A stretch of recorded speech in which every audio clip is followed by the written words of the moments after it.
শুভ সকাল বন্ধুরা, আমার আরও একটি নতুন ব্লগে সকল বন্ধুদেরকে অনেক স্বাগত, অনেক অনেক ভালোবাসা দিয়ে আমি ব্লগ শুরু করলাম। এখন ঘড়ির কাঁটায় বাজে সকাল 6টা আর তোমাদেরকে সাথে নিয়ে। তা দেখো বন্ধুরা, আগের দিন না বেশ ভালোই ঝড়, তার সাথে বৃষ্টিও হয়েছে। আর ঝড়ে না উঠোনটা একদম কি অবস্থা হয়ে গেছে ময়লায়। ভালো করে একটু ঝাঁট দিয়ে তুলসীর তলাটাও ধুয়ে দিলাম জানো, পাইপের জলটা দিয়ে। আর উঠোনটা ধুয়ে দিয়ে দেখো আমি সোজা চলে এসেছি কলপাড়ে। আর কলপাড়ে দেখলাম এসে মানে যখনই তো ঘুম থেকে উঠেই এসেছি, প্রথমে কলপাড়টা দেখছি সারা কলপাড়ে যেন মানে উপরে গাছ আছে, গাছপালার থেকে পাতা টাতা পড়ে একাকার। আর আমি প্লাস্টিকে যে ময়লা টয়লাগুলো জমাই, মানে একসাথে ধরো কিছুটা ময়লা করে না, তারপরে বাইরে ফেলে দিয়ে আসি। নাহলে কোথায় ফেলবো বলো, কাকে নইলে নিয়ে ছড়িয়ে ফেলবে এর বাড়ি ওর বাড়ি, তারপরে আবার সেই ঝগড়া শুরু হবে। একদম সেটা কিন্তু ভালো লাগে না জানো তো। তার জন্য আমি একসাথে জড়ো করে তারপরে কোথাও একটা আমার বরই ফেলে দিয়ে দেয়। আর তার জন্য ভাবলাম যে না, সকালবেলা উঠেই না আগে ঘরটা ঝাঁটা দিয়ে দিয়েছি। কেন বলো তো, নইলে তো এই যে স্নান করা ছাড়া আমি ঘরে ঢুকতে পারবো না। আর তার জন্য আমি ঘরটা মুছে চলে গেলাম বাইরে, উঠোনটা ঝাঁটা দিয়ে দেখো কলপাড়টা ভালো করে না পরিষ্কার করে নিচ্ছি। আমার বেশিরভাগ সময়টাই কিন্তু এই কলপাড়ে আমার আছে, কিন্তু ঘরে বাথরুম থাকলে কি হবে, কাচা ধোয়া, যেহেতু আমার এই কলপাড়টা খুব মানে আমার মনে হয় যেন আমার কাছে খুব সুবিধা। আর দেখো জল টল তো সবই আছে, কোনো সমস্যা নেই। আর এই জলটা না ট্যাঙ্কিতে জমবে না, বাইরে ধরো চলে যায়, তার জন্য আমার এইটাই মনে বেশি ভালো হয়। আর ট্যাঙ্কিতে জমে যাবে আস্তে আস্তে, মানে ভরে যাবে, সেটাকে কিন্তু আবার পরিষ্কার করতে হয়। তার জন্য আমি কলপাড়টা বেশি মানে আমার কাছে খুব প্রয়োজনীয় জিনিস, তাই কলপাড়টা একটু ভালো করে পরিষ্কার করে একদম স্নান টান সেরে কিছু কাচা ধোয়া ছিল সেগুলোকে করে নিয়ে শ্যাম্পুটা করে নিলাম জানো তো। তা দেখো করে নিয়ে পুজো করতে চলে এসেছি। তা পুজোটা আগে সেরে নিই, তারপরে আমি রান্নাবান্না করে নেব। কেন দেখবে পুজোর কাজটা মিটে গেলে কিন্তু আমার মনে হয় যেন বেশ ভালো হয়। আর আজকে ভিডিওটা কিন্তু বন্ধুরা একদমই অন্যরকম। আশা করছি তোমাদের ভালো লেগে থাকবে। কোথাও কোনো অংশ যদি তোমাদের ভালো লেগে থাকে, এটা লাইক কমেন্ট করে দিও বন্ধুরা। আর পাশে থাকা অনুরোধ রইল। তা দেখো গাছে ফুল তুলেছি জানো তো, গাছে বেশ অনেক জবা ফুটেছে। আর এখন এই জবাগুলো কী হয় জানো, খুব বেশি বড় হয় না, কি ছোট্ট ছোট্ট হয়। তাই পাশে এক দিদি যাচ্ছিলো, আমি বলি কি, তা ও বললো কি আমারও সেই একই অবস্থা। তাহলে ভাবলাম যে না, তাহলে সবার গাছেরই একই অবস্থা। আমি আবার একটু ভয় পেয়ে গেছিলাম গাছটাকে আবার কিছু হলো। তারপর ভাবলাম না ঠিক আছে, তাহলে একটু হলেও শান্তি পেয়েছি যেন, যে না গাছটা ঠিকই আছে। দেখো পুজো টুজো করে চলে এলাম রান্নাঘরে, একটু সমস্ত কাজগুলোকে গুছিয়ে নিলে কিন্তু রান্নাবান্না খুব তাড়াতাড়ি হয়ে যায় জানো। আর কালকে মেয়ে আসবে বলে আর আজকে না বাজারে যাবই না ঠিক করে নিয়েছে। সেই তো বাজারে গেলে আমাকেই যেতে হবে। ঘরে যা আছে, বলেছিলাম ডিম করব, তারপরে ভাবলাম যে না, ফ্রিজে দেখলাম কি এঁচোড় আছে, সেটাকে বসে বসে কাটলাম জানো তো। কেমন কালার হয়ে আসছিল, কেন বলো তো, এখন তো এঁচোড়টা ঠিক মানে কাঁঠালের দিকে চলে যাচ্ছে, জ্যৈষ্ঠ মাস আসছে। তো সেটাকেই রান্না করে নেব। আর একটু ভেন্ডি করব, সমস্ত কিছু কেটে নিয়ে দেখো রান্না বসিয়ে দিলাম জানো তো। এখানে এঁচোড়ের মানে একটা খুব বেশি ঝোল রাখবো না, একটু মাখা মাখা করব। আর ভেন্ডির একটা তরকারি করে নেব পেঁয়াজ দিয়ে।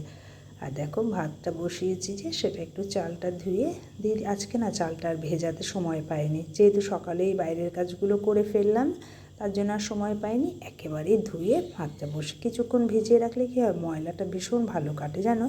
তা দেখো ওদিকে ভাতটাও চাপিয়ে দিয়ে আমি এদিকে ভেন্ডির তরকারিটাও বসিয়ে দিচ্ছি। সামান্য পেঁয়াজ ফোড়ন দিয়ে, দেখলাম পেঁয়াজটাও খুব বেশি নেই, আর দোকানেও নেই পেঁয়াজ। বর বলল যে আসুক, আর যা আছে আজকে এই দিয়ে চালিয়ে দিই।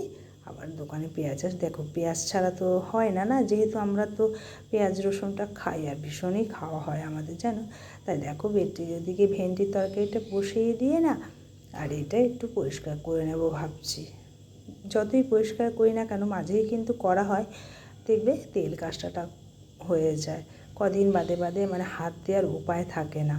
তাই ভাবলাম যে আজকে একটু সময় করে নিয়ে এটা কাজটা করে নিই।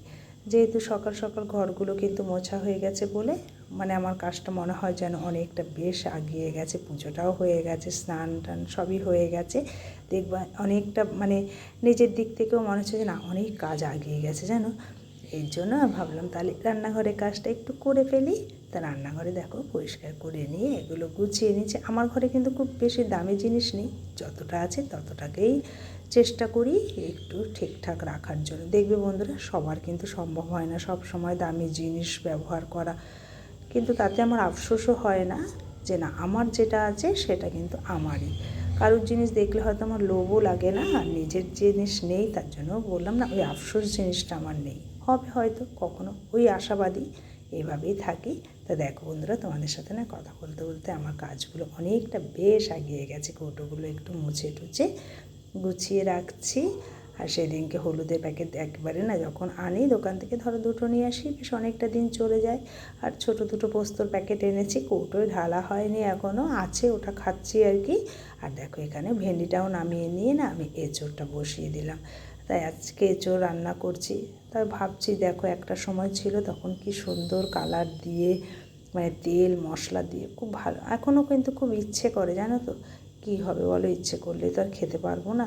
এবার আমার একার জন্য খারাপও লাগে জানো, যে বর থাকবে সামনে আর আমি এভাবে খাবো নিজে তেল মশলা দিয়ে, ভীষণই বাজে লাগে। তার জন্য একসাথে রান্না করে দুজনে মিলেই তো খাই, দেখোই তোমরা। তা দেখো ওখানে না বোর্ডটাকে একটা প্লাস্টিক দোকান থেকেই নিয়ে এসেছিলাম, একটা ভালো মোটা প্লাস্টিক, সেটাকে দিয়ে বোর্ডটা ভালো করে ঢেকে রেখেছি বলেই কিন্তু বোর্ডটা আমার এখনও খুব সুন্দর সাদা আর ঝকঝকে আছে।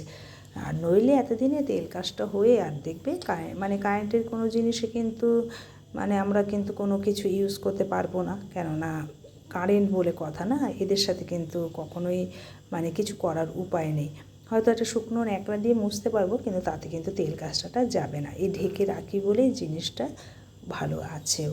তা দেখো বন্ধুরা আমার এদিকে এঁচোড়টাও হয়ে গেছে, আর আমার কিন্তু রান্নাঘরের সমস্ত কিছু দেখলেই তো আজকে সব পরিষ্কার করে নিলাম, চিমনি থেকে জানলা থেকে পুরো টাইলসটা দিয়ে সবটা পরিষ্কার। পুরো হাতে একটু সময় পেলেই তখন মনে হয় কি এই কাজটা করি ওই কাজটা করি, এইরকমই না আমার মতো মনে হয় সবারই এটা ইচ্ছে করে। তাই দেখো ওভেনটাও পরিষ্কার করে সমস্ত ঘর মানে রান্নাঘর একদম ভালো করে ক্লিন করে নিলাম। আর দেখবে রান্নাঘরে তো আমাদের সময়টা মানে হয় অনেকটাই থাকে, কাজে লাগে। আর দেখবে ঝকঝক মানে একদম পরিষ্কার থাকলে না সেই কাজটা করতেও বেশ ভালো লাগে। তা দেখো বন্ধুরা তখন ইন্ডাকশানটা খুলে রেখেছিলাম, তাই যেহেতু মোছার ব্যাপার ছিল তাই এখন আবার ঢেকে একদম পরিষ্কার করে রাখলাম। আর ওই যে বললাম না সকালে কিছুটা বেশ জামা কাপড়গুলো কেচে দিয়েছিলাম, সেগুলো না আমার মেলা হয়নি। পরে কলপারে গিয়ে দেখি কি আসলে রান্নার তালে ছিলাম, কাজের তালে থাকাতে একদম মাথা থেকে বেরিয়ে গেছে যে আমার মেলতে হবে। আর একদম জল ঝরে গেছে জানো, বেশিক্ষণও লাগবে না। আর আজকের ওয়েদারটা খুব সুন্দর, মানে তোমার রোদও খুব একটা ওঠেনি, বেশ হাওয়া বইছে, ভালোও লাগছে কিন্তু জানো। এরকম ওয়েদার থাকলে সবার কাছেই সুবিধা, খাওয়া দাওয়া বলো কাজকর্ম বলো সব দিক থেকেই সবারই ভালো লাগবে। তা দেখো বন্ধুরা আমার কিন্তু মেলাও হয়ে গেল। আর এই বস্তাটাও মানে একটু মেলে রেখেছিলাম, বৃষ্টির জলে ভিজে গেছে। তা চলো বন্ধুরা আজ এই পর্যন্তই রইল, অন্য কোনো ব্লগে দেখা হবে।